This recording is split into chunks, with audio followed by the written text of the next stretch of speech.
So the 13th Amendment, which abolished slavery. The 14th Amendment would guarantee equal protection and due process and incorporation of the Bill of Rights, some Bill of Rights. The 15th Amendment would guarantee your right to vote. Um, the problem that people have misunderstood about was actually civil rights. Civil rights only comprise of three things: voting rights, public accommodations, and employment.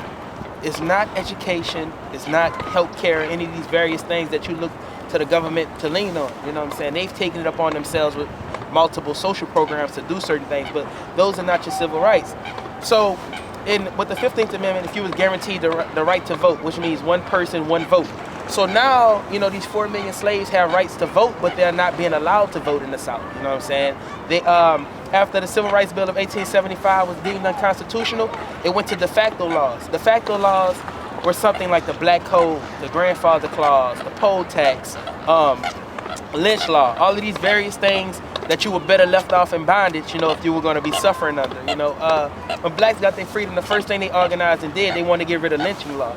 They didn't go for employment. They didn't say employ us or anything like that. They just wanted to get rid of the lynching law, because they felt that they had their safety and their health, that they can build their own communities and be okay, So you've never had lynching law legislated in America, so these people suffered under this system for the next 60 to 70 years, So equal protection, your right to vote, your right to public accommodations, and your right to employment, So that's what equal protection covers, It wasn't good enough to give you your right to be an actual human, I guess.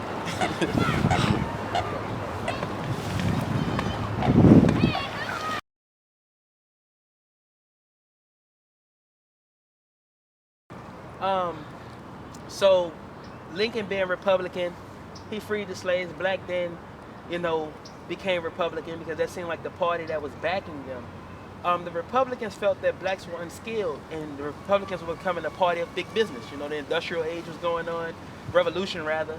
So they no longer felt the need to finance the Reconstruction because they felt that blacks couldn't help them do what they were trying to do anyway, which was industrialize labor. So the Democrats, being the racist party that they were, they now had more control in Congress than they even had before the Civil War, because now they had more seats to be had. So you couldn't even, for some states, you couldn't even, without saying that you were part of the Ku Klux Klan, you couldn't even be elected. America went across seas to fight a war, World War II, to combat the Nazis and get rid of them, but you had 4.5 million Ku Klux Klansmen in America. You had your own form of domestic terrorism and torture right here. 4.5 million, more than any Nazi party. So the Democrats, what happened was the Republicans stopped looking for the black vote because they felt they could go to the South and all of a sudden get these private groups to vote for them. So they no longer needed the black vote. So the Democrats needed a lightning rod by the late 1950s going into the early 60s. Brown versus the Board of Education that took place, so that was the first, that was multiple cases, but that was the first form of civil rights legislation that was being enacted by the by the Supreme Court. So the Democrats needed a lightning rod. The Republicans had the, big business. Democrats needed something. So they switched over and became liberal. By them becoming liberal, now the people that was once racist towards you were now acting like they were looking out for your best interests. But really they was trying to turn the government into a police state. So they become liberal. The Republicans become more conservative. That's how they're still the party of big business today. Parties are both racist when they need to be. Both have been racist toward us, but when they need to be, they'll be racist toward you. When they need your vote, they'll be friendly. So the South, the people in the South, blacks become Democratic because that seemed like the party who's backing the civil rights. Those who don't agree with the civil rights movement going on become Republican because they seem to be conservative and against it. Blacks are not Republican or Democrat. I think people need to acknowledge that. By our values, we'd probably be Republican. But because of our economic and social condition, we're Democrats.